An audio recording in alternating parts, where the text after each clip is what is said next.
Yo, what's up everybody? It's Manga Mike here and back with yet another video. So, in today's video, I'm going to be talking about 4 more reasons why you should create a one-shot. Let's get started. Alrighty, so this is going to be another video where I have some gesture drawing off to the side and I'm going to have my face in the bottom corner. So hopefully you continue to enjoy that. So, the first reason is there's more ability to have complexity within your designs with a shorter comic.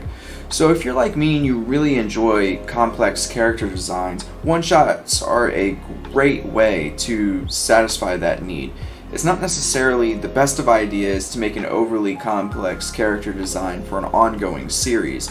The reason for that is because you might draw a character 50 to 60 times in a single chapter, and that's just one character, right? That's not considering all the other side characters and things of that nature. And if you're having to draw like 50 buckles that are in specific spots, like 13 hands, a multi-layered cape, and an elaborate hat, for instance, right? That's going to take you a really, really long time. And that's not really something that you have to worry too much about when you are thinking about a one-shot, right? Because you can have a pretty complex character that's a little bit tedious to work on for 10 pages or 30 pages or something like that, and then you're just kind of done. So if having really complex characters is your cup of tea like it is mine, doing a one-shot might be a really good idea because it satisfies that kind of need, and you also have the opportunity to sharpen your skills by having to draw that character in different views and angles and perspectives and things like that. So that is one consideration to make. Alright, next point. Right, so number 2 is improvement project. So with all the practice that you're undoubtedly already doing, having a small project to hone your skills is always great. For instance, if you're working on gesture drawing skills, environmental skills, or what have you, actually doing those practices and picking the ones that you like best and throwing them into a project like a one-shot is a fantastic way to improve while also kind of helping you develop, for instance, like a portfolio. But it's also moving you towards something else, which is working on comics. And if you're an aspiring mangaka, like, you have to think about all of those things, right? You have to work on gesture, you have to work on character design, you have to work on environmental design, all of those things. And this gives you that opportunity to do so as creating a one-shot, right? The other thing that's really important too is when you're thinking about having a serialized manga, there's a lot of pressure that comes with that, right? And having an idea for a one-shot allows you to lift some of that pressure off of you while you are doing a bit of an improvement project. So that's kind of, I know that might have felt like 2 separate points, but I'm going to wrap it all into one just because having projects helps push you along, and it also takes that pressure off that I was talking about. So that's point number 2. Alrighty. Point number 3, industry standard. So I'm not 100% sure how, I guess, well-informed people are about this particular kind of process, but though this might not be the most exciting point, it is true.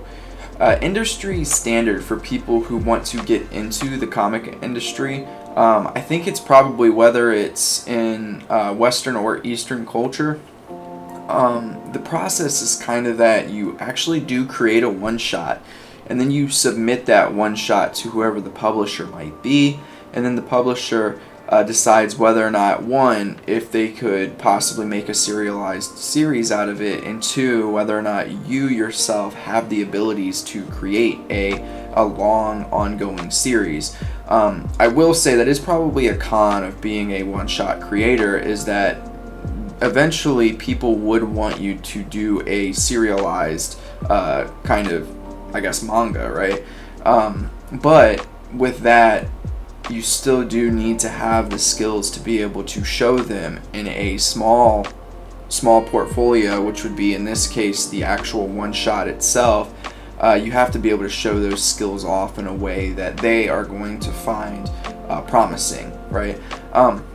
So all of these other points that I've made are extraordinarily important, but I think this one's probably the most important, is that you're going to have to be able to work on something like this and do it really well in order to pitch. For instance, I would like to possibly work for Saturday AM at some point. It's like probably a long-term dream of mine. After I get this other job that I hope that I can get at some point, of being like a character concept creator for one of the gaming developers, I think that would be another place that I would like to go as far as my artistic journey is concerned. Now, with that being said, one of the things that they require for a lot of newer people is the idea that you have for a long-standing manga has to be a one-shot that you pitch to them or that you show them.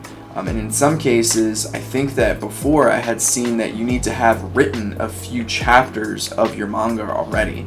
So a lot of that all has to, again, do with this particular point. You're not going to be great at writing chapters if you can't create a one-shot, because the way that shonen manga works in general and comics work in general is you have to be able to tell a story that is almost confined within each chapter, that has a beginning, middle, and end. And for serialized manga, that's going to be a continuous trend throughout. But for one-shots, obviously you need to be able to wrap it up nicely in that 10 pages or 15 or 20 pages that they're allotting you, and be able to do it in a very professional manner. So all those other points are extraordinarily important, like I said, but this one I hope that you're able to really take it in, because this is the industry standard. Whether we like it or not as people that are creators, it is what we need to do in order to break in. Alright, let's go on to point number 4. Alrighty, so point number 4 is exploring your interest. What do I mean by that? So, this is going to come off very blunt, but I think that it's necessary because not many people really talk about this too much. Not all of your ideas are, 1, great, and number 2, not all of your ideas are something that actually you yourself full-heartedly believe in. Now, I know you're probably thinking, Mike, what do you mean? Like, obviously I love it or I believe in it, or else I wouldn't have come up with it. What I mean is, if you go through this process, and I've actually done this before and it's happened to me, you go through the process and your work is going along, you've made a couple of chapters or what have you, and you're doing webtoons, so you're updating consistently, and you're not getting the following that you would like, and that demotivates you, right? And this happens to a lot of creators. That isn't because the crowd isn't enjoying your stuff. It's actually because you yourself aren't even really enjoying making it, right? And the reason why I would make that argument is because, and this might not necessarily be the case all the time, right? Some people do create like maybe 50, 60 chapters or something, or they do 50, 60 posts of something and it's just not working out and they aren't getting the attention because, let's be honest, as artists, we do our art for other people to see and to admire and to like, right? There's no secret behind that, but there are some cases in which it doesn't work out. I'm not talking about those. I'm mostly talking about these cases in which you do 3, 4, 5, 6 chapters or something like that, and then you kind of fall off the face of the earth with your work. And that's what I mean by you probably yourself weren't as invested, or you didn't like the work as much as you did. And that's because you have to have an intrinsic value that's coming out of this work on mangas. And the reason why that's so important is because, especially if you don't already have a following, the likelihood of people that are just going to hoard towards your comic is very, very low. So you want to make sure that it's something that you enjoy, and one-shots are a way of doing that, right? Your first idea that you think is going to be great, you're going to end up doing it, and trust me, after you finish it, you're going to be like, man, that wasn't nearly as good as I had hoped.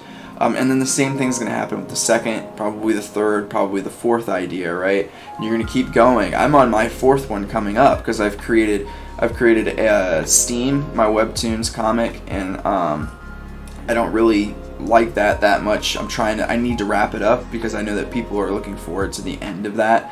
I did a one-shot called The Walk of Death.